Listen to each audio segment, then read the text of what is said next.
بسم اللہ الرحمن الرحیم ضربت علیہم الذلۃ، ماری گئی ان پر ذلت، اینما ثقفوا، جہاں دیکھے جائیں، الا بحبل من اللہ، مگر اللہ کی دستاویز کے ساتھ، وحبل من الناس، اور لوگوں کی دستاویز کے ساتھ، وباءوا بغضب من اللہ، اور وہ کمال آئے اللہ کا غصہ، وضربت علیہم المسکنہ، اور مسلط کی گئی ان پر محتاجگی، ذالک بانہم، یہ اس لیے، کانوا یکفرون بآیات اللہ، وہ انکار کرتے رہے اللہ کی آیتوں سے، وَيَقْتُلُونَ الْأَنْبِيَاءَ، اور قتل کرتے رہے نبیوں کو، بغیر حق، ناحق، ذَلِكَ بِمَا عَصَوْا، یہ اس وجہ سے کہ انہوں نے نافرمانی کی، وَكَانُوا يَعْتَدُونَ، اور وہ حد سے نکل گئے۔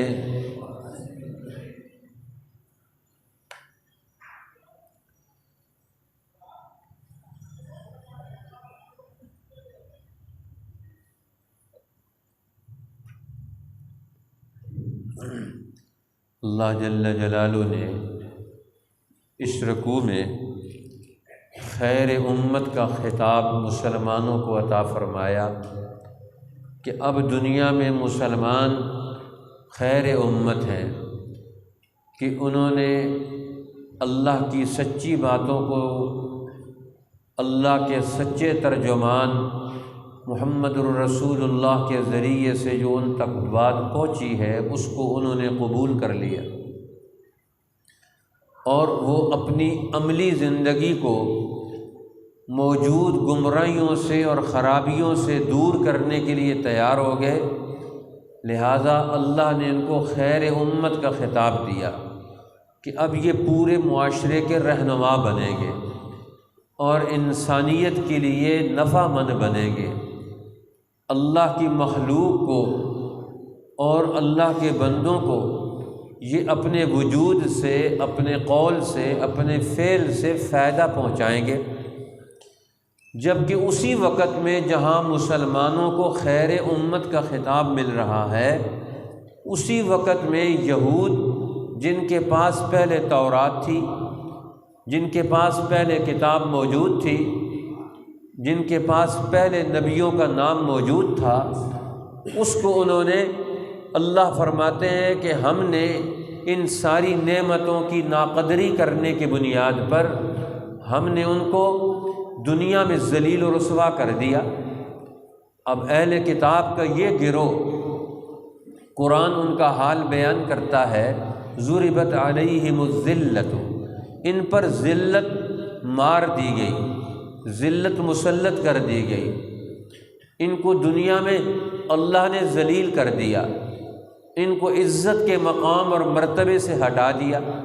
عزت کا مقام اور مرتبہ کیا ہے کہ آپ دنیا کی قوموں کی رہنمائی کریں۔ انسان کسی قوم کی رہنمائی کرتا ہے تو علم کی بنیاد پر، عمل کی بنیاد پر، کردار کی بنیاد پر، اس کے اندر عملی قوتیں ہوتی ہیں، قوموں کے مسائل حل کرتا ہے اللہ کے علم کی بنیاد پر۔ اب اللہ کے علم کا انہوں نے انکار کر دیا، اللہ کے نبیوں کا انہوں نے انکار کر دیا، تو اللہ تعالیٰ فرماتے ہیں ضربت علیہم الذلۃ، ان پر ذلت مسلط کر دی گئی، ان پر ذلت ذلیل کر دیا گیا، یعنی تنہا ہو گئے۔ اب دنیا میں ان کی کوئی آواز نہیں، اب دنیا میں ان کی کوئی طاقت نہیں رہی۔ اینما ثقفوا، جہاں کہیں پائے جائیں گے ذلیل ہوں گے۔ ہاں، ان کے لیے عزت کا راستہ جو بچا ہے الا بحبل من اللہ، وہ اللہ کی رسی کو مضبوطی سے پکڑ لیں۔ اب اللہ کی رسی دنیا میں قرآن ہے، اللہ کی رسی دنیا میں دین اسلام ہے، اللہ کی رسی دنیا میں اب حضور علیہ السلام کا طے کردہ رہنما پروگرام ہے۔ اب اس کی طرف لوٹ آئیں۔ وحبل من الناس، اور لوگوں کی دستاویز پر آ جائیں، یعنی مسلمانوں کی دستاویز میں یا دنیا میں کسی اور قوم کے معاہدے میں آ کر یہ دنیا میں عزت پکڑ سکتے ہیں۔ اب یہود کو اللہ نے دنیا میں ذلیل قرار دے دیا، کیونکہ ان کے پاس کتاب تھی، علم تھا، انہوں نے اپنی کتاب اور علم کا صحیح استعمال نہیں کیا۔ جو حال اس دور میں یہود کا ہوا، آج وہ حال مسلمانوں کا ہو رہا ہے کہ دنیا میں مسلمان آج پھر اس مرتبے مقام پر پہنچ گئے جہاں یہود پہنچے ہوئے تھے۔ قرآن کہتا ہے یہود دنیا میں ذلیل ہے، آج وہ حال مسلمانوں کا ہو گیا۔ ہم نے اپنی کتاب کو چھوڑ دیا، اس کی سمجھ اور علم حاصل کرنے سے ہم محروم ہو گئے اور اس کا عملی نظام پیدا کرنے سے محروم ہو گئے، تو آج پوری دنیا میں مسلمان وہ دست نگر ہیں، دنیا کی قوموں کی ٹھوکر پر ہیں۔ اور یہود کا بھی یہی حال ہے، آج یہود دنیا میں اپنا وجود نہیں رکھتے ہیں، آج وہ امریکہ کے ساتھ، برطانیہ کے سائے میں، فرانس کے سائے میں، دنیا کی ان ظالم بدمعاش قوتوں کے سائے میں ان کے مقاصد پورے کرتے ہیں، تو اس کے ساتھ جڑے ہوئے، تو آج ان کا وجود ہے۔ اب اسرائیل کا وجود اپنا وجود نہیں ہے، وہ تو ان عالمی سامراجی بالادست قوتوں کا اپنا مفادات کا ایک ڈھانچہ ہے، جس کو انہوں نے یہود کے ذریعے سے پروان چڑھا دیا۔ تو اللہ تعالیٰ فرماتے ہیں اب یہودی قیامت تک ذلیل و رسوا رہیں گے۔ کیوں؟ وباءوا بغضب من اللہ، ان پر اللہ کا غصہ آ گیا۔ جس قوم پر اللہ کا غصہ آتا ہے وہ قوم دنیا میں تباہ ہو جاتی ہے، وہ ذلیل ہو جاتی ہے، ذلت آ جاتی ہے، یعنی غلام ہو جاتے ہیں، وہ محتاج بن جاتے ہیں۔ وضربت علیہم المسکنہ، ان پر محتاجگی مسلط ہوتی ہے۔ آج مسلمانوں کا حال دیکھ لیں، تیل ہمارے علاقوں میں، پاکستان زرعی ملک ہے، غلہ اناج یہاں سے پیدا ہوتا ہے، ہر چیز یہاں موجود ہے، لیکن یہاں کی قوم اپنی غلط پالیسیوں کے نتیجے میں قرآن کو چھوڑنے سے، اس کے نظام کو توڑنے سے، علیحدہ ہونے سے آج دنیا میں محتاج ہے، بھیک مانگتے۔ پاکستان کا کوئی بجٹ ایسا نہیں بنا جو قرضہ لے کر بھیک مانگ کر بجٹ بنایا گیا ہو۔ ہر بجٹ ہر سال دنیا کی بین الاقوامی سود خور کمپنیوں سے ہمارے حکمران قرضہ لیتے ہیں اور اپنی معیشت کا نظام خود نہیں بنا سکتے۔ اس سے بڑی ذلت اور مسکنت کیا ہے؟ قرآن کہتے ہیں یہود پر یہ ذلت اور مسکنت کا عذاب مسلط کیا گیا، اور جس قوم پر بھی عذاب آئے گا وہ قوم یہود کے اس آئینے میں اپنے آپ کو دیکھ لے۔ وہ حال آج مسلمانوں کا ہو گیا کہ آج دنیا میں ذلت ہے، دنیا کی ہر قوم ذلیل سمجھتی ہے مسلمانوں کو، استعمال بھی کرتے ہیں اور ذلیل بھی کرتے ہیں، کسی کی کوئی ویلیو اور قدر نہیں، اور محتاج بھی ہیں کہ دنیا میں عالمی بالادست قوتوں سے بھیک مانگتے ہیں، اسلحے کی بھیک مانگتے ہیں، پیسوں کی بھیک مانگتے ہیں، چیزوں کی بھیک مانگتے ہیں، ہر چیز کی بھیک مانگ کر زندگی بسر کر رہے ہیں۔ اسی کو قرآن نے کہا مسکنت، کہ ان پر مسکنت مسلط کی گئی، انہیں محتاج کر دیا گیا۔ تو یہ محتاجگی یہ بہت بڑا عذاب ہے۔ دنیا میں قومیں دوسری قوموں کی محتاج بن کے رہیں۔ ایک ہے تعاون باہمی کی بنیاد پر تعلقات رکھیں، ایک ہے محتاج بن کر رہے، وہ کہتے تمہیں یہ کرنا پڑے گا، وہ کرنا پڑے گا۔ آج دنیا میں کافر قومیں ہیں، لیکن وہ اعتماد کے ساتھ، برابری کے ساتھ دنیا میں ہر قوم کے ساتھ معاہدہ کرتے ہیں۔ آج چین کسی کے ساتھ معاہدہ کرتا ہے برابری کی بنیاد پر، آج دنیا کے ملک دنیا میں دوسروں کے ساتھ معاہدہ کرتے ہیں برابری کی بنیاد پر، لیکن آج پاکستان، سعودی عرب، ہمارے یہ مسلمان ملک یہ دنیا میں جو معاہدات کرتے ہیں ذلت کی بنیاد پر، وہ ان پر ٹھونسے جاتے ہیں، مسلط کیے جاتے ہیں، یہ ہے ذلت اور مسکنت، ہر چیز میں محتاج ہے۔ آج وہ دوائیاں بند کر دے تو ہم کام نہیں کر سکتے، وہ ہمارا گھی بند کر دے، تیل بند کر دے تو پاکستان جام ہو جائے۔ ہر چیز میں ہم زندگی کے تمام کاموں میں ان کے محتاج ہو گئے۔ یہ محتاجگی کہاں سے آئی؟ ہم نے اللہ کے قانون کو، نظام کو، علم الہی کو چھوڑا، اور اس کا نتیجہ یہ نکل رہا ہے کہ اللہ فرماتے ہیں پھر جو یہود پر عذاب آیا تھا رسول اللہ کے دور میں اور مسلمانوں کے ہاتھوں عذاب آیا تھا، تم قرآن کو، محمد الرسول اللہ کو اور ان کے لائے ہوئے دین اور نظام کو چھوڑو گے تو اللہ تعالیٰ تمہیں معاف کر دے گا؟ اور میں کبھی بھی نہیں۔ ذالک بأنہم کانوا یکفرون بآیات اللہ، یہ عذاب ان پر کیوں آیا؟ اللہ کی کسی سے دشمنی نہیں ہے، جو غلط کام کرے گا اسی پر عذاب آئے گا۔ یہ اس لیے ان پر عذاب آیا کہ وہ اللہ کے احکامات کا کفر کرتے تھے، اللہ کی آیتوں کا کفر کرتے تھے۔ وَيَقْتُلُونَ الْأَنْبِيَاءَ بِغَيْرِ حق، اور ایک طرف احکامات الہیہ کا انکار ہے، دوسری طرف حق والی جماعت، سچے لوگ، انبیاء علیہ السلام، ان کو وہ قتل کرتے، اپنے یہاں ٹھہرنے نہیں دیتے، ان کو قیام نہیں کرنے دیتے کہ نبی ٹھہر جائے گا تو قوم کا ذہن بدلے گا۔ جہاں علم والے سچے لوگ ٹھہریں گے تو وہ قوم کو رہنمائی دیں گے، دعوت دیں گے، علم سکھائیں گے، اخلاق سکھائیں گے، قوم کو نئے سرے سے زندہ کر دیں گے۔ اس لیے کہتے ہیں علم کی تحریک، اخلاق کی تحریک، دعوت حق، اس کا نظام ہی نہ چلنے دو، جو حق بات کرنے والا ہے اسے قتل کرا دو۔ اب انگریزوں نے یہاں کیا کیا کہ جتنے سچے رہنما تھے ہندوستان میں، انگریزوں نے قبضہ کرنے کے بعد سچے علماء کو انہوں نے قتل کر دیا۔ صرف 6 سال کے عرصے میں 1857 سے لے کر اور کچھ عرصے تک انہوں نے 50,000 سے زائد بڑے بڑے جید علماء، ان کو پھانسیوں کے پھندوں پر انگریزوں نے لٹکا دیا۔ یہ قوم کو رہنمائی دیتے ہیں، علم سکھاتے ہیں، عزت کا راستہ بتاتے ہیں، غلامی سے نکلنے کے لیے ہمت جرأت پیدا کرتے ہیں، انہیں قتل کر دو۔ تو یہود بھی یہ کرتے تھے، جو نبی برحق آئے، جو ان کی بات کرے اس کو وہ قتل کر دیتے تھے۔ یقتلون الانبیاء، نبیوں کو قتل کر دیتے۔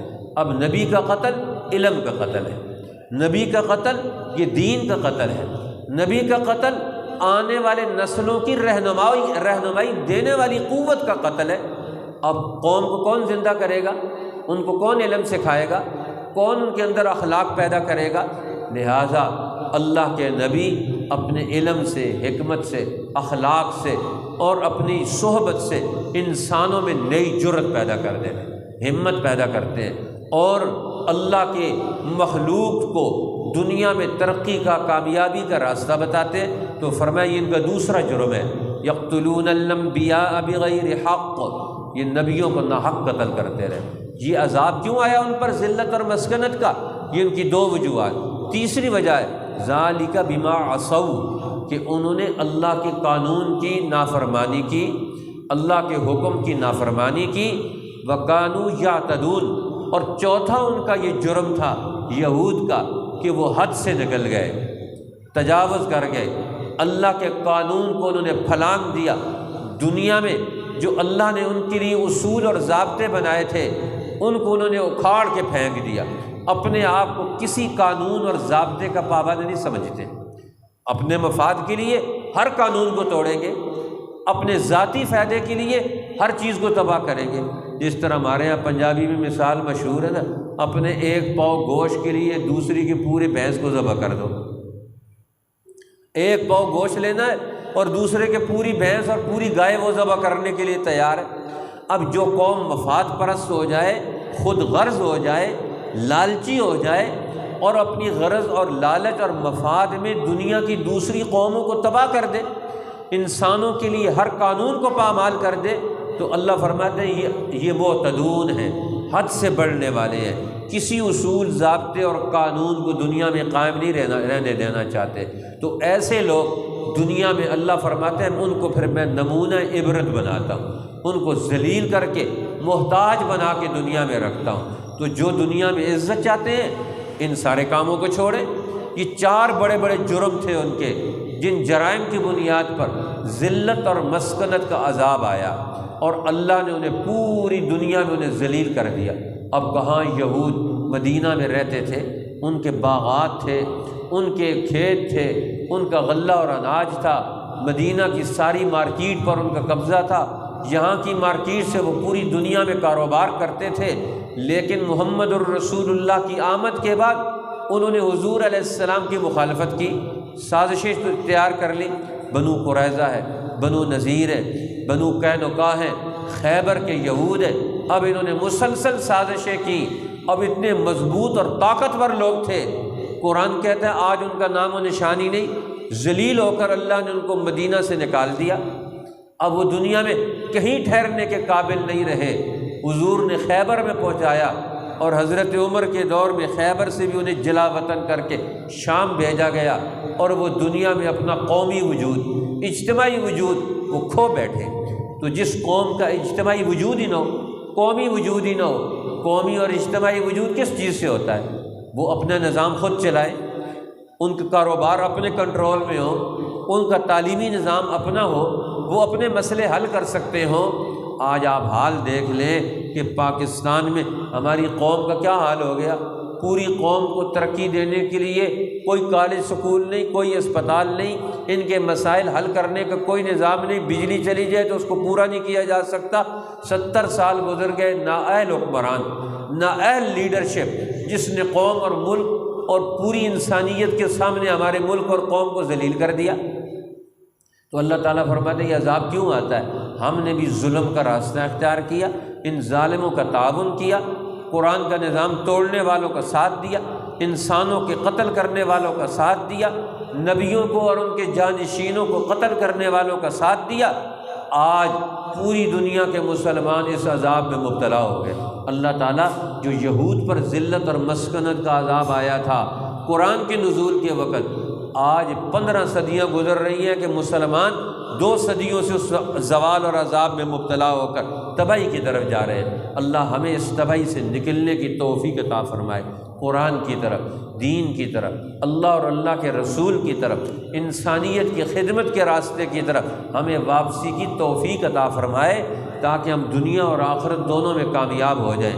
ضربت علیہم الذلہ، ماری گئی ان پر ذلت، اینما ثقفوا، جہاں دیکھے جائیں، الا بحبل من اللہ، مگر اللہ کی دستاویز کے ساتھ، وحبل من الناس، اور لوگوں کی دستاویز کے ساتھ، وباءوا بغضب من اللہ، اور وہ کما لائے اللہ کا غصہ، وضربت علیہم المسکنہ، اور لازم کر دی گئی ان پر محتاجگی، ذالک بانہم، یہ اس وجہ سے، کانوا یکفرون بآیات اللہ، وہ کفر کرتے رہے ہیں اللہ کی آیتوں سے، ویقتلون الانبیاء بغیر حق، اور قتل کرتے رہے ہیں نبیوں کو ناحق، ذالک بما عصوا، یہ اس لیے کہ نافرمانی کی انہوں نے، وکانوا یعتدون، اور وہ حد سے نکل گئے۔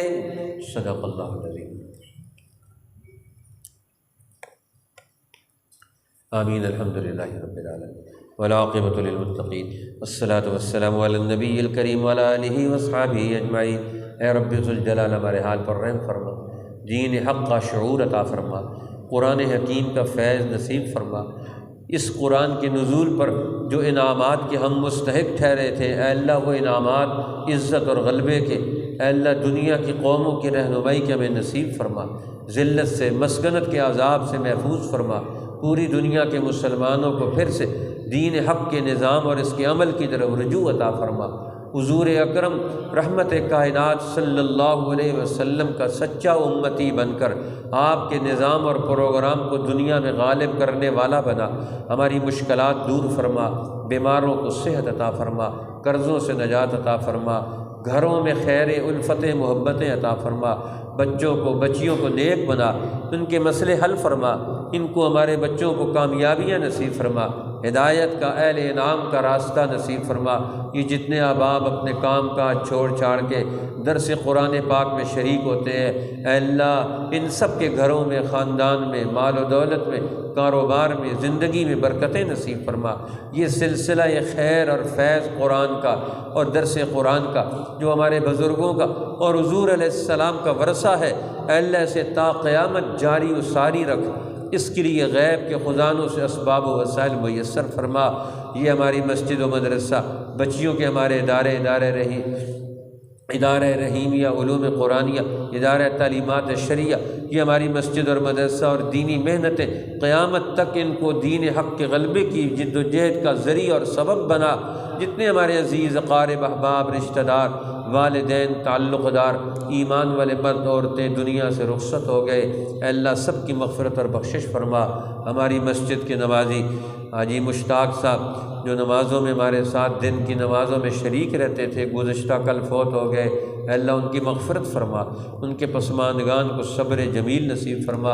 ہمارے عثمان صراف صاحب کے ماموں جان فوت ہوئے، آج ان کی بھی اللہ مغفرت فرما، ان کے پسماندگان کو بھی صبر جمیل نصیب فرما۔ ہماری دعائیں ہمارے حق میں، پوری امت کے حق میں قبول فرما۔ ہماری دعاؤں میں دنیا اور آخرت دونوں کے نتائج نصیب فرما۔ رب زدنا علما وتوفنا مسلما والحقنا بالصالحین غیر خزایا ولا مفتونین، وصلی اللہ تعالی علی النبی الکریم وعلی آلہ وصحبہ اجمعین۔